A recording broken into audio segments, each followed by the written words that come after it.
Good morning po! Ready na ba tayong magbigay sa Lord? So, ngayon po, inayahan ko po kayo na kuhanin na po natin ang ating mga card and ang ating mga bulsa, ang ating mga ipagkakaloob sa Lord. Sabi nga kanina, ang natandaan ko po doon sa message kanina and nag-sink in sa akin is yung ano nga daw po ba yung ginamit para ginawa ni Sakeo para magkaroon sa ng salvation. Ano po yung tatlong bagay na yun na ginawa ni Sakeo? Kung medyo na-elaborate po tayo. Diba? Sabi kanina, open heart. So, hindi po nagtatapos sa pagkuha natin ng salvation, yung pagkakaroon natin ng open heart. Dapat daw po, open heart din tayo na magkaloob sa Lord. Ano po ba? And yung obedience. Sabi si Sakeo, nag-obey siya, kaya tinanggap niya yung salvation. So tayo din po, dapat tayong magkaloob sa Lord dahil kailangan natin mag-obey sa Kanya. Ano po? At magkakaroon tayo ng obvious joy. So sabi nga dyan, paano kung nawawalan tayo ng confidence? Usually po, lahat tayo dito ay nawawala ng confidence sa pagkakaloob. Pagpapalik sa Lord. So, sabi nga, hindi naman dapat tayo nagbibigay sa Lord Kasi binigay sa atin ng Lord yan. Ibabalik lamang natin sa Kanya ang lahat ng bagay. So, kung meron tayong iniisip na nawawalan tayo ng lack of confidence dahil iniisip natin na wala naman akong gift sa Lord wala naman akong talent. Wala naman din po akong pera. Diba? Nasa bahay lang ako. Tumatanggap lang ako kung ano yung ibibigay sa akin ng mga anak ko. Diba? Ako po kasi talaga, totally wala po talaga. So yung allowance ko lang po talaga sa yun yung pera ko. So, pag nagbigay kasi sila, bills talaga. Atado. O diba? Kuryente, pagkain. So, saan mo kukunin? Di po ba? Pero sabi nga ng Lord, kung nag-struggle ka, ibalik mo sa Kanya. Kung wala ka, ibalik mo pa rin sa Kanya. Diba? Magkaroon tayo ng confidence. Pag tayong laging nalulungkot, natatakot, at yung pang faith, mawawala lang tayo ng faith, diba? Sabi nga dun sa meron na po akong i-share sa inyo na pangyayari sa 2 Kings 4:1-7. Yung, kung naalala nyo, yung widow oil niya, yung babaeng balo na namatay yung asawa niya.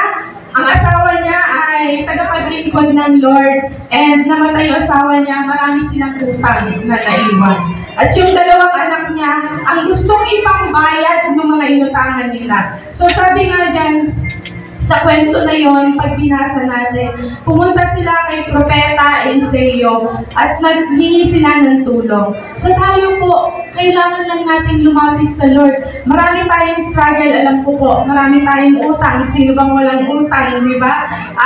Sa Meralco lang, may utang na tayo agad Hindi pa bayad, may utang na agad. Pero sabi nga ni Eliseo sa kanya, ano ba ang meron ka? Ano nga po ba? Sa ngayon pong oras na ito, tanungin natin yung sarili natin kung ano nga ba ang meron tayo. Bakit hindi ginawa ni Propeta Eliseo na bigyan sila ng pera? O sige, ito na yung pera, bayaran mo na yung mga utang mo. O kaya, kausapin yung mga 5-6 na, o ito na yung utang ni kapalit na ganyan. No! Hindi po ganyan ang gusto ng Lord sa bawat isa sa atin, di ba? Pero ang sinabi niya, ano ang meron ka? Meron lang po akong langis dito Diba? Yung konting-konting langis. Pero yung konting-konting langis na yon, binigyan siya, tinuruan siya kung ano ang gagawin. So, dapat lang daw po matuto tayong napakinggan ang boses ng Lord, pakinggan yung discernment sa atin ng Lord. Continuous na surrender natin sa Kanya lahat ng mga pagkukulang natin at kung ano ang meron tayo. So, di ba, parang naging siya, business. So, ayan. Amen sa mga may business. Encouragement din po. Minsan talaga, pag may business ka, medyo tumatagilid, gumaganda. Pero sabi nga, ang Lord ang magpo-provide sa atin ng lahat. So, sa mga sandaling ito, kung tayo po, yung babaeng balo na yon, ano po ba yung iisipin natin kung tinanong tayo? Kung ang Lord ngayon po sa mga sandaling ito, tatanungin tayo kung ano nga ba ang meron ka ngayon? Ano nga po ba ang meron tayo ngayon? Ano yung pinakababalyo mong bagay? Ano ba yung pinaka-importante sa iyo ngayon? Ano ba yung gift mo? Ano yung skill mo? Ano yung talent mo? Para mag-generate po. So sabi nga dyan, importante po na ipagkaloob natin sa Lord. Pero, kailangan nating kumilos. Ito po yung importante. Ano po? Kasi pag nag-ano kami, sasabihin namin, pag nagbalik ka sa Lord, may blessing ka. Totoo, may blessing po pag nagbalik tayo sa Lord. Kasi nga yung jar niya, di ba, naputo. Pero bago mapuno yun, ano muna ang ginawa niya? Pumunta ka sa mga kapitbahay mo, manghiram ka ng lalagyan. Kasi lalagyan natin ng oil. Kailangan mong kumilos. So tayo pong lahat, kung nais po natin mag-multiply lahat ng mga miracle ng Lord sa buhay natin. Kasi ang miracle naman po na piniperform sa atin ng Lord, hindi lamang po malalaki, ano po, minsan sa maliliit. Katulad nun, konting oil lang siya, pero napuno yung jar na hiniram niya sa lahat ng kapitbahay niya. At natapos lang ang pagbubuhos ng oil, no? Wala na siyang malagyan. So, sabi nga, unlimited. Ang blessing ng, hindi lang po pala sa pagkain yung unli, no? Yung may unlimited. Pati yung blessing ng Lord sa atin, may unlimited din. So, kung gusto po natin ng breakthrough ngayon at mag-multiply tayo, dapat matuto tayong magbalik, magtiwala sa Lord. So, meron lang po kung exercise. Pati nga po ng dalawan yung kamay. Baka wala na tayo eh. Yan, amen. Lahat po pala tayo dito may dalawang kamay.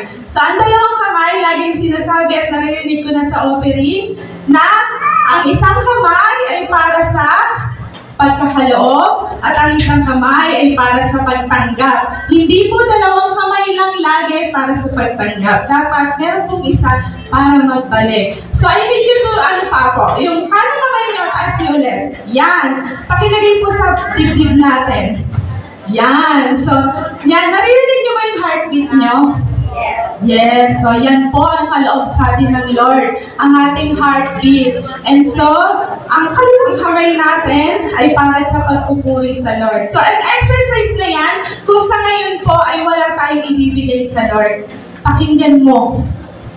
Now is the time. Pakinggan po natin kung ano yung sinasabi ng puso natin. Kung ano ba ang nais ng Lord na ipagkaloob natin sa Kanya. Yung ating mga finances, yung ating mga utang. So tayo pong lahat ay tumayo at sabay-sabay nating basahin yung Lucas 16:10-12. Ang mapagkakatiwalaan sa maliit na bagay ay mapagkakatiwalaan din sa malaking bagay. Ang mandaraya sa maliit na bagay ay mandaraya rin sa malaking bagay. Kaya kung hindi kayo mapagkakatiwalaan sa mga kayamanan ng mundong ito, sino ang magtitiwala sa inyo ng tunay na kayamanan? So tayo pong lahat ay manalangin. Ang manaming Diyos na makapangyarihan sa lahat, Panginoon, sa mga sandali ito, Panginoon, nakikita mo ang emptiness, ang brokenness, ang kakulangan ng bawat isa, O Lord God. Pero sa lahat ng bagay, Ikaw ang nagpupuno nito, O Lord God. Ikaw ang nagpifill in, Ikaw ang naglalagay, Panginoon, ng mga langis ng bawat isa sa amin, O Lord God.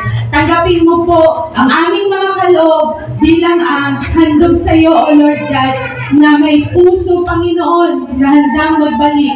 May puso, Panginoon, na handang umunawa, Panginoon. May puso na may confidence and obedience and faith sa iyo, O Lord God. Hallelujah. Panginoon, maraming salamat po sa mga kapatid ko na nagkaloob ng mga finances and offerings sa iyo, O Lord God. And dalangin ko, Panginoon, na bless mo po kami, hindi lamang financially, O God, with all the blessings na nararapat, Panginoon, at nais mong ibigay sa bawat isa sa amin. Tulungan mo po kami na marinig ang boses mo. Bigyan kami ng wisdom sa lahat ng struggles namin financially, O God. At ikaw po ang siyang maghari sa bawat isa sa amin, Panginoon. Makita mo lawa, O Lord God, kung paano kami magtiwala at kung paano kami magkaroon ng pananampalataya sa Lord God. Ibinabalik namin, Panginoon, ang lahat ng papuri at pasasalamat sa pamamagitan ng aming mga finances, O God.